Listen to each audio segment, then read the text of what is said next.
সমাৰোহৰ সভাপতি মহোদয়,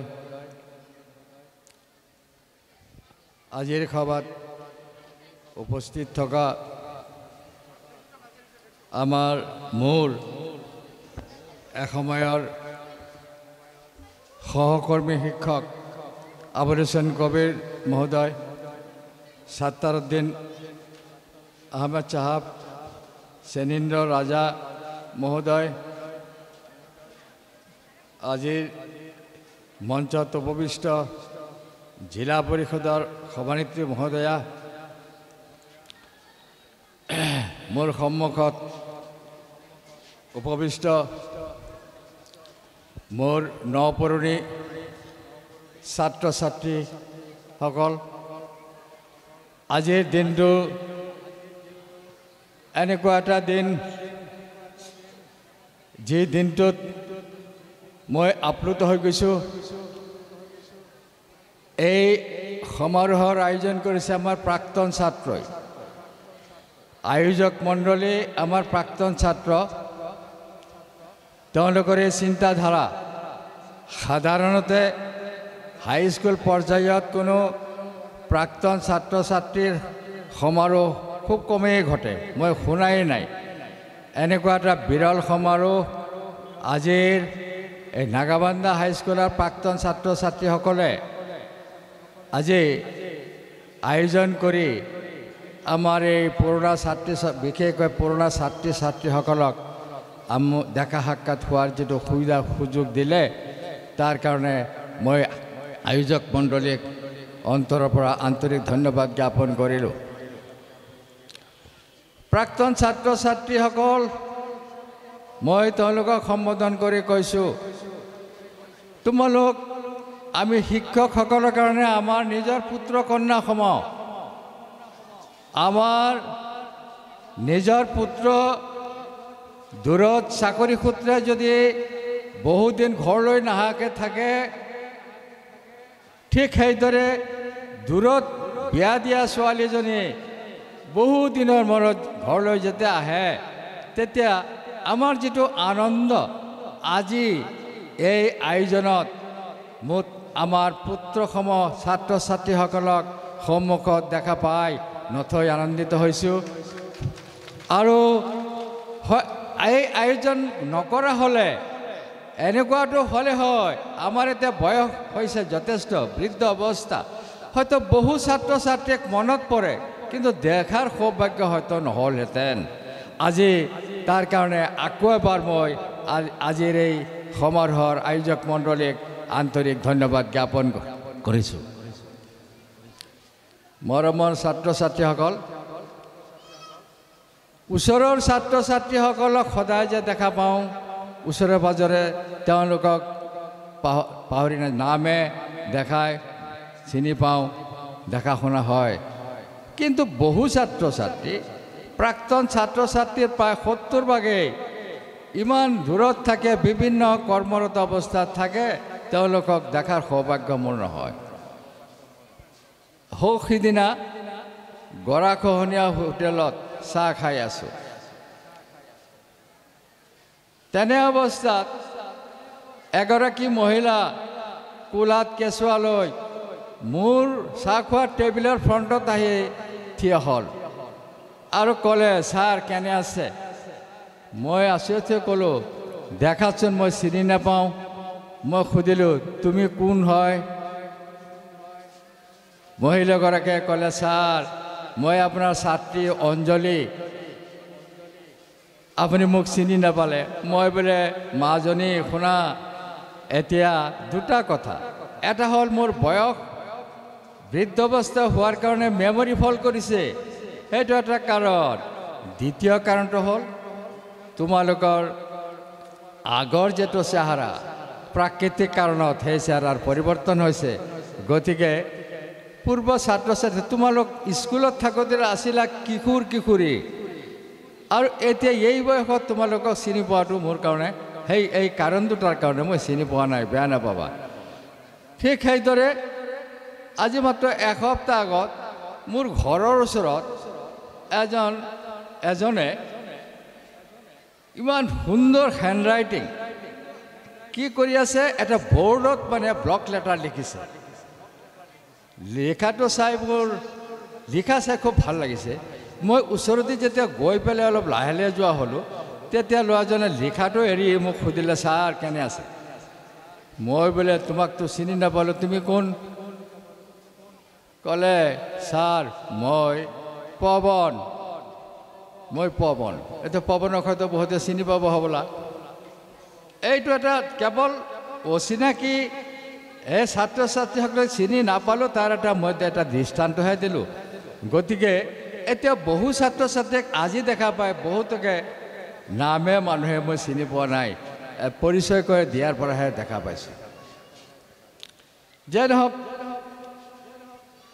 মই স্কুল সম্পৰ্কে মই কি ক'ম ইতিমধ্যেই আমাৰ স্কুলৰ সম্পৰ্কে আজিৰ এই সমাৰোহৰ আয়োজক SMDCৰ প্ৰেছিডেণ্ট হৈবৰ ৰহমানে দীঘলকৈ বহলাই কৈছে এতিয়া মোৰ ফালৰ পৰা ক'বলগীয়া নতুন কথা বিশেষ নাই আৰু তাৰপিছতো স্কুলখন আৰম্ভ হোৱাৰ পিছত এই ছাত্তাৰুদ্দিন আহমেদে স্কুলখনৰ যিটো দুৰৱস্থা কিমান কষ্টকৰ কাম আছিলে স্কুলখনত পাঠদান কৰা তেতিয়া আমাৰ দিনত এনেকুৱাটো আছিলে যে কেৱল ক্লাছত পাঠদান কৰিলেই নহ'ব ছাত্ৰ চান্দা কালেকশ্যন কৰাৰ নিচিনা গাঁৱে ভূঞে আমি ছাত্ৰ ছাত্ৰী বিচাৰি গৈছিলোঁ এই কথা ছাত্ৰদ্দিন আহমেদে সুন্দৰকৈ কৈছে গতিকে ইমান কষ্ট কৰি স্কুল যেনে কৰা হৈছে সেইটো কেৱল সেই যুগৰ যিসকল কৰ্মকৰ্তা আছিলে বা শিক্ষক শিক্ষয়িত্ৰী আছিলে আমিহে জানো কিমান কষ্টকৰ আছিলে এইখন বিদ্যালয় প্ৰতিষ্ঠা কৰা আজি তেতিয়াৰ যিসকল অৰ্ধশিক্ষিত মানুহ এই অঞ্চলৰ ব্যক্তিসকলে নেতৃত্ব লোৱা ব্যক্তিসকলে আৰু প্ৰাক্তন মোৰ ষ্টাফৰ শিক্ষকসকলে ইমান কষ্ট কৰি স্কুলখন আগুৱাই নিছিলে সেইসকলৰ মাজত বহুকেইজন নাই এনেকৈ আমাৰ ষ্টাফৰো বহুকেইজন শিক্ষক ইতিমধ্যে পৰলোক প্ৰাপ্তি হৈছে মই এই সুযোগতে প্ৰত্যেকৰ কাৰণে মই তেওঁলোকৰ আত্মাৰ সদ্গতিৰ কাৰণে মই কামনা কৰিলোঁ এতিয়া স্কুলখনৰ অন্য কথা মই ক'বলৈ নাযাওঁ নাগাবন্ধা হাইস্কুলখন প্ৰতিষ্ঠা কৰাটো এনেকুৱাটো কঠিন কাম আছিল সাহাৰা মৰুভূমিত যদি কোনোবাই ফুলৰ বাগিচা তৈয়াৰ কৰিবলৈ চেষ্টা কৰে তেতিয়াহ'লে কিমান কষ্টকৰ হ'ব চিন্তা কৰি চাওকচোন এই নাগাবন্ধা হাইস্কুল এই নাগাবন্ধাৰ নিচিনা জেগাত প্ৰতিষ্ঠা কৰিবলৈ যাওঁতে ঠিক সেই ধৰণৰ অসাধ্য কষ্ট কৰিব লগা হৈছিলে আমাৰ সেই অৱস্থাৰ পৰা লাহে লাহে বিদ্যালয়খনে এটা সময়ত গৈ পেলাই 58 চনত প্ৰতিষ্ঠা স্কুলখন 60 দশকৰ পিছত বোধহয় 70 দশকৰ পৰা অবিভক্ত নগাঁও জিলাত এখন শ্ৰেষ্ঠ স্কুল অবিভক্ত নগাঁও জিলাৰ যিকেইটা মুষ্টিমেয় শ্ৰেষ্ঠ স্কুল আছিল তাৰে এখন নাগাবন্ধা হাইস্কুল আছিল এই শ্ৰেষ্ঠ বুলি কওঁতে স্কুলখন কি কথা শ্ৰেষ্ঠ স্কুলৰ শ্ৰেষ্ঠতা আছিলে ধাৰাবাহিকভাৱে গুণগত আৰু সংখ্যাগত উত্তীৰ্ণৰ হাৰ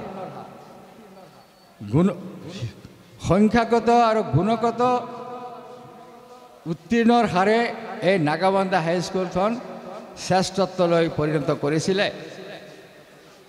কিন্তু স্কুলখনৰ দুৰৱস্থা আজি এই সম্পৰ্কে আমাৰ ছাত্ৰজনে কৈছে আমাৰ স্কুলত বৰ্তমানে আজিৰ দিনত যিবিলাক ইনফ্ৰাষ্ট্ৰাকচাৰ সা সুবিধা আছে আমাৰ কাৰ্যকালত সেই কালত এই বিদ্যালয়খনত কেৱল মূৰৰ ওপৰত চাল বহিবলৈ ডেস্ক বেঞ্চ আৰু টিচিং এইড হিচাপে কেৱল চক পেঞ্চিল আৰু ডাষ্টাৰৰ বাহিৰে একো নাছিলে অন্য কোনো ধৰণৰ সা সুবিধা আন্তঃগাঁথনি নাছিলে তাৰ মাজতে স্কুলখনে প্ৰতি বছৰই কেৱল উত্তীৰ্ণৰ হাৰ আৰু গুণগত উত্তীৰ্ণৰ কাৰণেই অবিভক্ত নগাঁও জিলাৰ শ্ৰেষ্ঠ স্থান বুলি গণ্য হৈছিল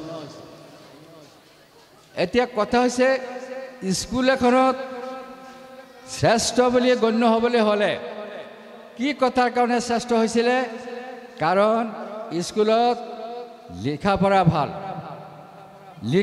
ভাল কাৰণেহে শ্ৰেষ্ঠ লিখা পঢ়া ভাল হ'বলৈ গ'লে লিখা পঢ়া কোনে কৰালে শিক্ষক ষ্টাফে হে আজি এই মুহূৰ্তত মই শিক্ষকসকলক মোৰ সহকৰ্মী শিক্ষকসকলক সেই সময়ত যি ধৰণে শিক্ষা প্ৰদান কৰিছিলে সেই ধৰণে শিক্ষা আজিকালিৰ শিক্ষকসকলে কৰক সেই ধাৰাবাহিকতা ৰক্ষা কৰক মই কামনা কৰিছোঁ আৰু সেই ধাৰাটো ৰক্ষা কৰিবলৈ গ'লে যথেষ্ট কষ্ট আছে আমাৰ শিক্ষকসকলে বোধহয় 70 দশকৰ পৰা স্কুলখন শ্ৰেষ্ঠ স্থানত উপনীত কৰাৰ কাৰণে আপ্ৰাণ চেষ্টা কৰিছে সেই কালত ছাত্ৰ ছাত্ৰীৰ উন্নতিৰ হাৰ গুণগত দিশত সংখ্যাগত দিশত শ্ৰেষ্ঠ হিচাপে পৰিগণিত কৰাৰ কাৰণে আপ্ৰাণ চেষ্টা কৰিছিল ইতিমধ্যে কিছু আবাস আমাৰ ছাত্ৰদ্দিন আহমেদে দিছেই শিক্ষকসকলৰ যেটো চেষ্টা সেই চেষ্টাৰ কাৰণে তেওঁলোকক মই ক'ব খোজোঁ এইখিনি শিক্ষক ব্যতিক্ৰমী শিক্ষক আছিলে আৰু সেই টিচিংটো আছিল কেনেকুৱা ব্যতিক্ৰম ধৰ্মী আৰু গোটেই ষ্টাফ আছিলে আপোনাৰ কি ধৰণৰ বুলি ক'ম এটা ডেডিকেটেড ষ্টাফ ডেডিকেটেড টিচিঙত ডেডিকেটেড বুলি ক'ব পাৰি শিক্ষাদান পাঠদান কৰাটোৱে আছিল তেওঁলোকৰ মূল লক্ষ্য ছাত্ৰ ছাত্ৰী কেনেকৈ মেধা অনুযায়ী যাতে তেওঁলোকে উত্তীৰ্ণ হয় তাৰ কাৰণে আপ্ৰাণ চেষ্টা কৰিছিল আৰু সেইকাৰণে মোৰ সেই ষ্টাফটোৰ কাৰণে আজি মই গৌৰৱ অনুভৱ কৰোঁ I am proud of my teaching staff মোৰ সেই ষ্টাফটোক মই গৰ্বিত আৰু আমাৰ সেই ষ্টাফত অতি প্ৰিয় শিক্ষক এই অঞ্চলৰ কাৰণে যোগ্য শিক্ষক ইতিমধ্যে আমাৰ মাজত নাই তেওঁলোকৰ কাৰণে অন্তৰত দুখ পাইছোঁ আজি এনেকুৱা তেওঁলোক জীৱিত থকা হ'লে আজিৰ এই সভাখন চাই তেওঁলোকো আমি যিমানখিনি আনন্দিত হৈছোঁ তেওঁলোক আনন্দিত হ'লে হয় যে নহওক বিদ্যালয়খনৰ ছাত্ৰী ছাত্ৰীসকলক মই এতিয়া দুটা উপদেশ দিব খোজোঁ উপদেশ এটা হ'ল ছাত্ৰ ছাত্ৰী আসলতে ছাত্ৰ ছাত্ৰীসকল কি স্কুল হৈছে মানৱ সম্পদ গঢ়াৰ কাৰখানা বুলি ক'ব পাৰি মানৱ সম্পদ গঢ়াৰ কাৰখানা হৈছে বিদ্যালয় এই বিদ্যালয়ৰ পৰা যিসকল ছাত্ৰ ছাত্ৰী ওলাব সেই ছাত্ৰ ছাত্ৰীসকল কিন্তু মানৱীয় গুণ থাকিব লাগিব কেৱল শিক্ষাৰ বলত ভাল চাকৰি কৰিলেই যে মানৱ সম্পদ নিশ্চয় মানৱ সম্পদ হ'ব চাকৰিটো ভাল লিখা পঢ়া জনা ভাল ছাত্ৰ ছাত্ৰীয়ে চাকৰি পাব কিন্তু সেই ছাত্ৰ ছাত্ৰীখিনি আকৌ মানৱীয় গুণ সম্পন্ন হ'লে সমাজৰ বেছি উন্নতি হ'ব আজি আমাৰ মাজত আমাৰ প্ৰাক্তন ছাত্ৰ শ্ৰেষ্ঠত্ব প্ৰমাণ কৰিবলৈ আমাৰ কি নাই চৰকাৰী বিভাগৰ এনেকুৱা এটা বিভাগ নাই য'ত আমাৰ ছাত্ৰ ছাত্ৰী নাই আমাৰ ছাত্ৰ ছাত্ৰী প্ৰাক্তন ছাত্ৰ ছাত্ৰীৰ এনেকুৱা এটা চৰকাৰী বিভাগটো মই দেখা নাযায় ইয়াত আমাৰ প্ৰতিনিধি নাই সৰ্বভাৰতীয় পৰীক্ষাত ইতিমধ্যে আলোচিত হৈছে আমাৰ মাজত উপস্থিত আছিলে আতাউৰ হোসেন চৌধুৰী অবিভক্ত নগাঁও জিলাত ফাৰ্ষ্ট ষ্টেণ্ড কৰা ছাত্ৰ প্ৰথম ছাত্ৰ নাগাবন্ধা হাইস্কুলৰ আতাউৰ হোসেন চৌধুৰী অবিভক্ত নগাঁও জিলাত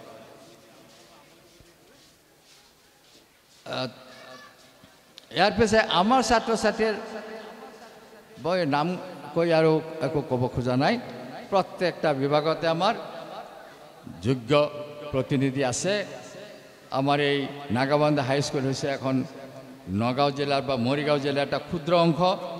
এই অংশত আমাৰ ছাত্ৰ ছাত্ৰী বিভিন্ন চাকৰি বাকৰিত যি ধৰণে অৰিহণা যোগাইছে এই অতুলনীয়।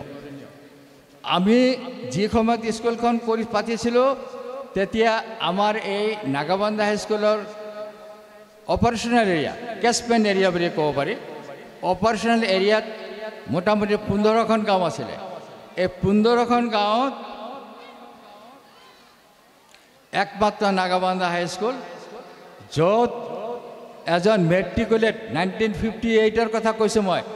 1958ত এই 4-5খন গাঁৱত এজন মেট্ৰিকুলেট বিচাৰি পাবলৈ দুৰ্লভ আছিলে, ইমান সহজ নাছিলে মেট্ৰিকুলেট এজন শিক্ষিত মানুহ বিচৰাটো।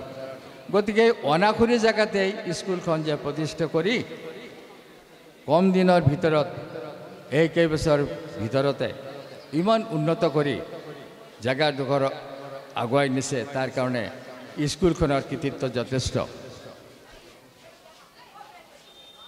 এতিয়া মোৰ উপদেশ হিচাপে প্ৰাক্তন ছাত্ৰ ছাত্ৰীক মই এইটো কথা ক'ব খোজোঁ, আমাৰ ছাত্ৰ ছাত্ৰী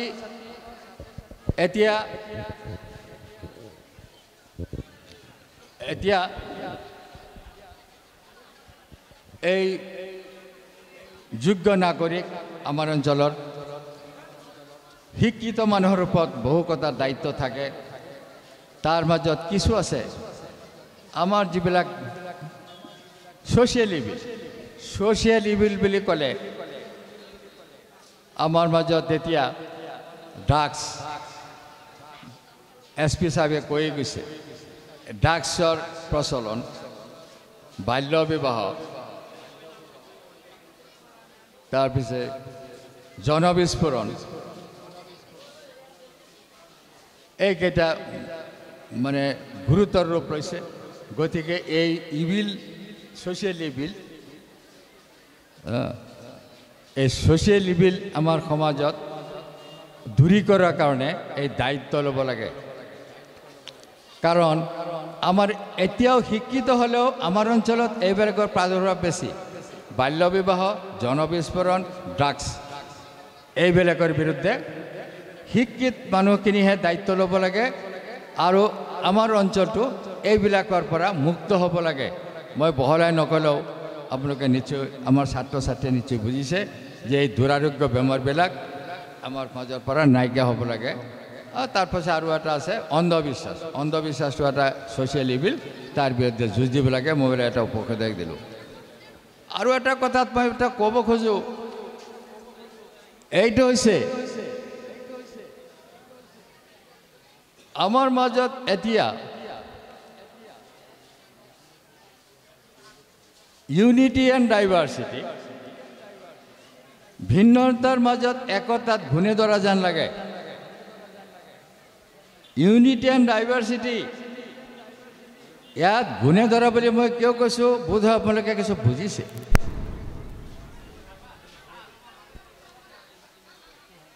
আচলতে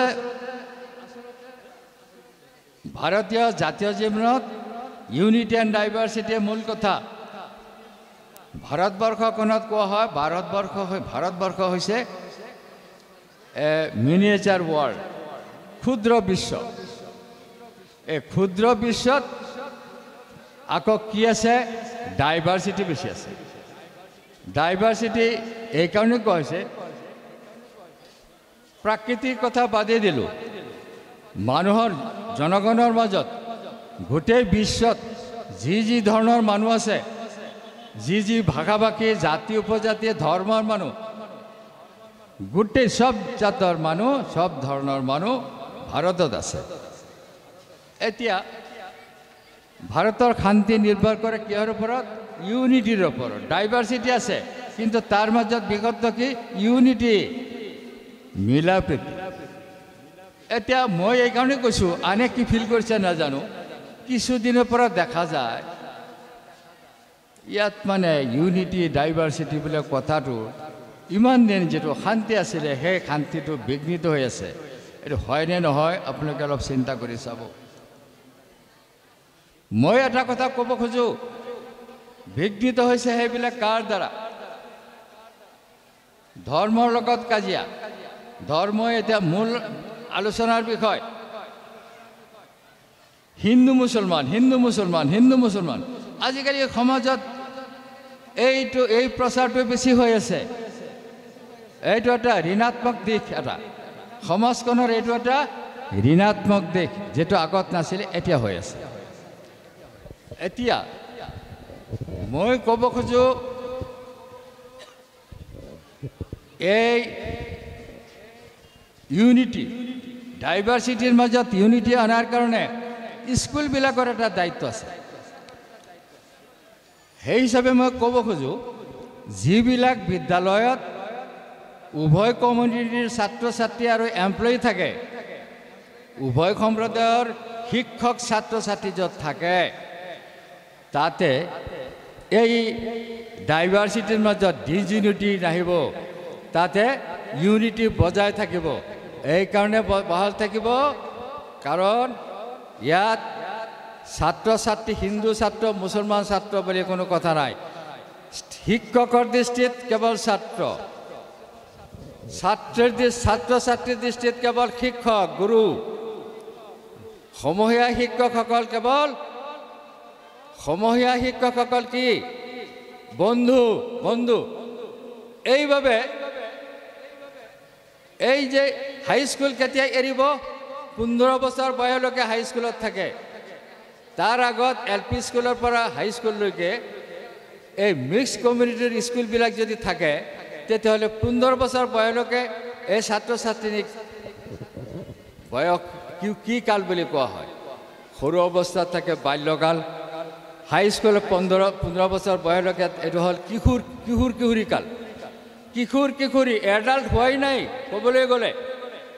এই বয়সত ছাত্ৰ ছাত্ৰীসকলে এই স্কুলত, এই নাগাবান্ধাৰ নিচিনা স্কুলত, এনেকুৱা স্কুল কেৱল নাগাবান্ধাই আছে বুলি মই সেইটো কোৱা নাই, বহু জেগাত এনেকুৱা মিক্স কমিউনিটিৰ স্কুল আছে।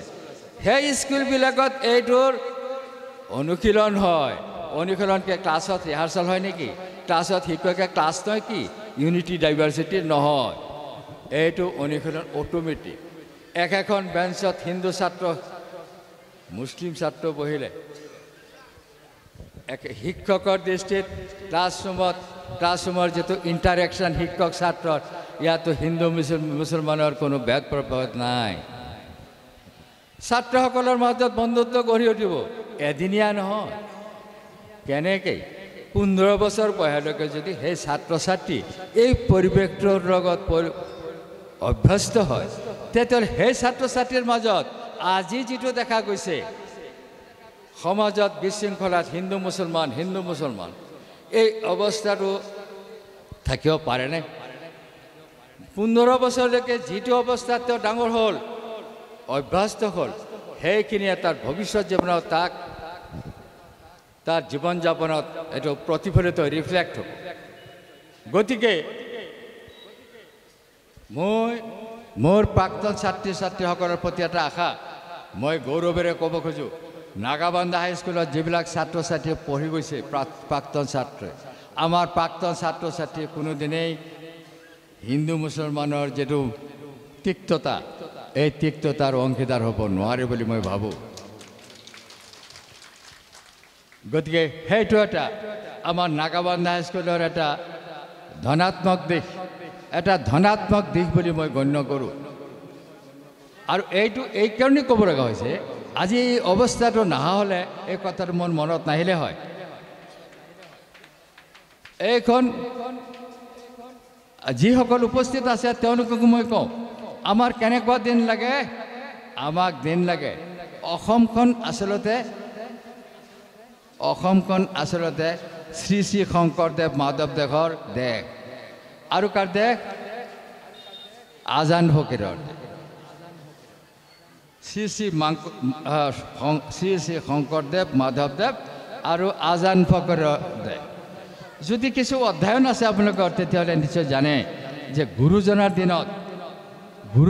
দিনত আজান ফকীৰৰ দিনত অসমত হিন্দু মুছলমানৰ কিমান মিলা প্ৰীতি আছিল আৰু আজি সেই মিলা প্ৰীতি যেন লাহে লাহে নাইকিয়া হৈ যাব এনে এটা পৰিস্থিতি আহিছে সেই আগৰ সেই দিনটো আমাৰ লাগে আৰু সেই দিনটো আনিবলৈ আগবাগ ল'ব পাৰে কিহে ল'ব পাৰে নাগাবন্ধা হাইস্কুলৰ ছাত্ৰ ছাত্ৰী নাগাবন্ধা হাইস্কুলৰ শিক্ষক কৰ্মচাৰী আপোনালোকে এই যে হিন্দু ছাত্ৰ ছাত্ৰীৰ লগৰ যেটো মিলা প্ৰীতি এইটো ক্লাছৰুমত শিকোৱা কথা নহয় ছাত্ৰ শিক্ষকে নিজে নিজে শিকে আৰু সেইটো স্কুল মেনেজমেণ্টৰ কিছু দায়িত্ব থাকে মই প্ৰধান শিক্ষক আছিলোঁ মোৰ স্কুলত যেতিয়া পোষ্ট ভেকেণ্ট হয় তেনেকুৱা হৈছেও মোৰ দুটা ছেকশ্যন নতুনকৈ হৈছিল এডিশ্যনেল ছেকশ্যন এইটত দুজন শিক্ষক লাগে দুজন শিক্ষক লাগোতে মই কি কৰিলোঁ মই মনে মনে দুজন শিক্ষক বিচাৰিলোঁ আচলতে দায়িত্ব হ'ল কমিটিৰ এপ্ৰুভেল দিব ইন্সপেক্টৰে মনে মনে মই ভাবিলোঁ আমাৰ ষ্টাফত দেখোন হিন্দু টিচাৰ এমপ্লয়ি খুবেই কম কেনেকৈ তাত মানে তাৰ প্ৰতিনিধি হিন্দু প্ৰতিনিধি কেনেকৈ আনিব পাৰি মই এতিয়া ৱাহাব আমাৰ মাজত উপস্থিত একেদিনাই মই ৱাহাব আৰু আমাৰ স্কুলে প্ৰাক্তন ছাত্ৰ ছাতিৰাম নাথক পিতৰা মাষ্টৰক গৈ মই মনে মনে কৰোঁ আপোনাৰ ল'ৰা ছাতিৰাম ৰবীন মোহন নাথ আমাৰ প্ৰাক্তন ছাত্ৰ সি এতিয়া BA পাছ কৰি আহিছে আপোনাৰ ল'ৰাটো শিক্ষক হোৱাটো বিচাৰে নাই তেওঁ মোক খাবৰদিৰি কৰে এইবাৰ উৎকৃষ্ট এটা আবদাৰ লৈ আছে আপুনি হওক আপুনি যে পাৰে কৰক মই তাৰপিছত মেনেজিং কমিটি প্ৰেচিডেণ্ট প্ৰত্যেকৰ লগত আলোচনা কৰিলোঁ কোনো এডভাৰটাইজ নিদিওঁ এডভাৰটাইজ দিলে কি হ'ব ক'ৰবাৰ পৰা হুৰা এপ্লিকেণ্ট আহিলে সেই এডভাৰটাইজক অনাৰ কৰিব লাগিব সেইমতে কাম হ'ব গতিকে তেনেকুৱাটো নহ'ব এই অহাব আছেনে উপস্থিত এতিয়াও অহাবক দিলোঁ BHC শিক্ষক আৰু ৰবীন মোহন নাথক দিলোঁ আৰ্টছ শিক্ষক দি কমিটিয়ে ক'লে কৰকচোন আপুনি কেনেকৈ কৰে মই কোনো প্ৰস্তাৱ নকৰাকৈ মেনেজিং কমিটি বহা বুলি দেখুৱাই এই দুজনৰ প্ৰস্তাৱ লৈ ইন্সপেক্টৰ লৈ গ'লোঁ ইন্সপেক্টৰ চাই পেলাই ক'লে আপুনি direct appointment managing committee appoint দি দিলে এডভাৰটাইজ ক'ত ইটো সিটো মই তেতিয়া গোপন মই যিটো ভাবি দিলোঁ সেইটো এটা ৰুমত ইন্সপেক্টৰ কোনেও যেতিয়া নাথাকে ইন্সপেক্টৰ মই বুজাই কৰোঁ এই মনোভাৱত দিছোঁ মই মোৰ স্কুল এইখন স্কুলত উভয় সম্প্ৰদায়ৰ ছাত্ৰ ছাত্ৰী আছে কম বেছি হ'ব পাৰে 30% 70% কেতিয়াবা 40% 60% হয় গতিকে হিন্দু কমিউনিটিৰ মানুহ নাই এমপ্লয়ি নাই গতিকে এডভাৰটাইজ দি নমৰোঁ আপুনি হেৰি দিয়ক এপ্ৰুভেল দিয়ক তেওঁ কথাটো বুজি পাৰে মই ভবা দৰে বুজি পাৰে এপইণ্টমেণ্ট দিলে একো নাই এপইণ্টমেণ্ট মই দি দিলোঁ এই দুজন শিক্ষক আনিলোঁ মই এইকাৰণে কৈছোঁ এই যে ভৱিষ্যত স্কুলখনৰ প্ৰতি যাতে কোনো বৈষম্য কমিউনিটিৰ ভিত্তিত যাতে কোনো বৈষম্য বুলি কৰিব ধৰিব নোৱাৰে তাৰ ব্যৱস্থা কৰিছোঁ স্কুলত কেৰাণী লাগে কেৰাণী নাছিলে কেৰাণীৰ লোকেল এপ্লিকেণ্ট বহুত আহিলে তাৰ মাজত দুজনৰ লগত আলিয়া আহমদ চিৰিয়াছ কেণ্ডিডেট আলিয়া আহমদৰ বংশধৰ আছে ইয়াতে হয়নে নহয় আলিয়া আহমদ তেওঁৰ এই পোষ্টটো লাগেই MLA ৰ ওচৰত গ'ল মেম্বাৰ তেওঁৰ মতামত ল'লে মই ক'লোঁ নহয় ইয়াত হিন্দু কৰ্মচাৰী কম গতিকে এইবাৰ কেৰাণীটো হিন্দু লোৱা হওক মই তাৰপিছত গিৰিছে ইয়াত তাৰ ফাদাৰৰ নাম শনি বৰাক ক'লোঁ আপোনাৰ ল'ৰাটো কেৰাণী পদত দিব পাৰেনে আপুনি ক'লে উৎকৃষ্ট কথা দিয়ক ক'লে মইতো ফাইনেল ক'ব নোৱাৰোঁ আপুনি এপ্লাই কৰিব দিয়ক এপ্লাই কৰালোঁ কৰাই তাৰপিছত মই সেই যি ধৰণে শিক্ষক লৈছিলোঁ তেনেকৈ মই গিৰিশক দিলোঁ যোগ্য প্ৰাৰ্থী আছিলে আলিয়া আহমদ অৱশ্যে আলিয়া আহমদ পিছত গৈ পেলাই একেবাৰে DPI অফিচত কেৰাণী পদ পালে আৰু সেই বেজাৰটোৰ দৰে এতিয়ালৈকে আছে। এইটো সামান্য কথাতে মই ক'ব খোজোঁ কোনটো যে স্কুলখনৰ যিটো এনভাইৰনমেণ্ট পৰিৱেশ, এই পৰিৱেশটো তেনেকৈ ৰখাৰ কাৰণে কেৱল যে মই কৰিছিলোঁ ক'লে ভুল হ'ব। মোৰ ষ্টাফ, গোটেই ষ্টাফ সেই ধৰণৰ আছিল, ধৰ্ম নিৰপেক্ষ, ছেকুলাৰ। ভাৰতীয় সংবিধানত থকা যিটো ছেকুলাৰ শব্দটো আছে, সেই ছেকুলাৰক সন্মান জনাই স্কুলখনত তেনেকুৱা ৰাখিছোঁ। আৰু আজি মই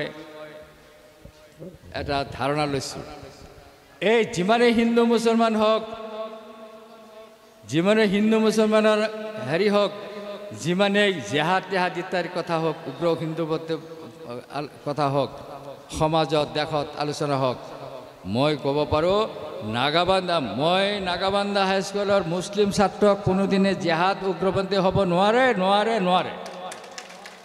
আৰু হিন্দু ছাত্ৰ যিসকল আছে, হিন্দু ছাত্ৰ ছাত্ৰী নাগাবান্ধা হাইস্কুলৰ যদি মেট্ৰিক পাছ কৰি গৈছে আৰু এই ৩-৪ বছৰ মোৰ স্কুলত পঢ়িছে, সেই ছাত্ৰ ছাত্ৰী উগ্ৰ হিন্দুত্ব যদি হ'বই নোৱাৰে। এতিয়া কিমান দূৰ সঁচা, এই মুহূৰ্তলৈকে সঁচা হৈ আছে। মই ভৱিষ্যতত চাব খোজোঁ যে মোৰ যিটো মনে মনে যিটো ভৱিষ্যত ভাবিছোঁ সেইটোৱে যেন হয়, এই কামনা কৰিছোঁ মই।